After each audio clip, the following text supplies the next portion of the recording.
Alors, l'opposition de la Lune sur Jupiter et Mercure va se produire ensuite, le 12 juin, 3 heures du matin.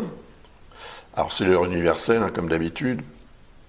Vous voyez que la Lune vient d'entrer dans le signe du Capricorne, probablement environ une petite heure avant quand même, et elle produit évidemment une opposition avec Jupiter et avec Mercure, mais en plus, elle produit une quadrature avec Saturne et Neptune. Donc on a ici ce triangle rouge, qui est quand même un triangle dont il va falloir prendre la mesure parce que c'est une combinaison d'énergie très puissante, mais contradictoire. Encore une fois, ça c'est lié à ce que j'expliquais à propos de Saturne qui tente à freiner l'enthousiasme et l'optimisme et le potentiel de Jupiter et le potentiel de Mercure.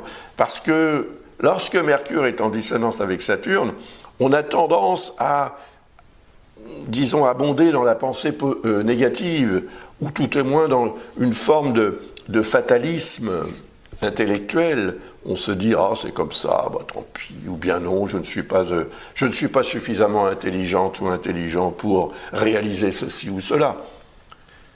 Ben oui.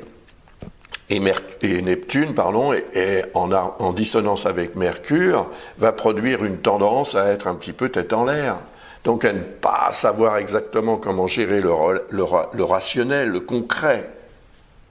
Mais cette planète Neptune confère aussi de l'intuition, de l'inspiration. Il va falloir se laisser quand même guider par son inspiration et éviter d'en douter. Parce que de cette façon, on va trouver la motivation pour agir. Mars est toujours en harmonie, vous voyez, avec la Lune. Même si maintenant, c'est un aspect caché, parce que la Lune est passée en Capricorne. C'est un signe qui n'est pas fondamentalement, d'un point de vue élément, en harmonie avec le signe de feu du Lion. Terre et feu. Mélangez ça et vous verrez ce que ça donne. Ce n'est pas évident. C'est possible, encore une fois. Et c'est pour ça qu'il y a ce qu'on appelle un quinconce ou une quadrature entre un signe de terre et un signe de feu. Voilà pour la petite leçon d'astrologie. Alors, ce jour-là et à cette heure-là, il est possible que vous puissiez faire un déplacement important, une rencontre, recevoir un courrier ou un email, en tous les cas, entrer en contact avec une dimension plus importante sur le plan existentiel pour gérer une situation ou une affaire, peut-être de façon tout à fait officielle, voire même, pourquoi, légale, administrative, tout ça étant représenté par Jupiter.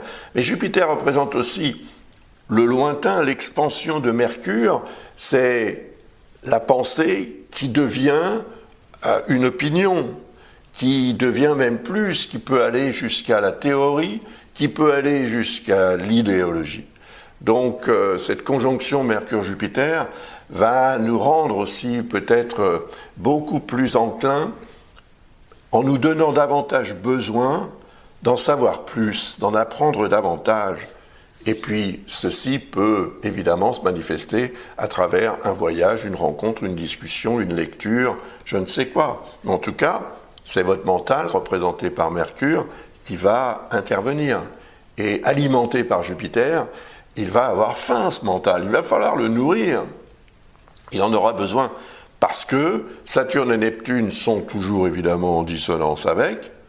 Et cette dissonance va avoir tendance à vouloir en fait ralentir les choses.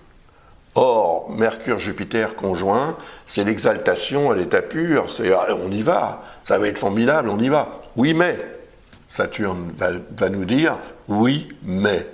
Ça veut dire prudence, vigilance, et ne prenez pas les vessies pour des lanternes. Ça, c'est Neptune, les vessies pour des lanternes.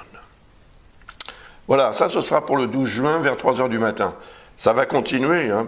Je dirais que ça va continuer toute la journée du 12 et une partie du 13, parce que le 13 juin, en fait, la Lune sera toujours en Capricorne.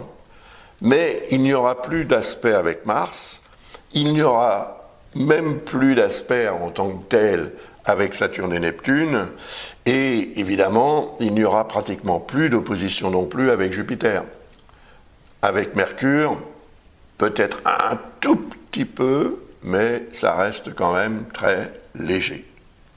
En tous les cas, le 12 juin, si vous avez une démarche à faire, une démarche importante, si vous devez prendre une décision officielle, si vous partez loin ou projetez de le faire, organisez ça ce jour-là. Parce que même si Saturne et Neptune vous mettent un petit peu des bâtons dans les roues, comme on dit, et imposent comme ça des réalités qui peuvent freiner la réalisation du dit projet ou de la situation, continuez, focalisez sur le but à atteindre, et à mon avis, vous l'atteindrez, même si ça prend un petit peu de retard. Pas grave.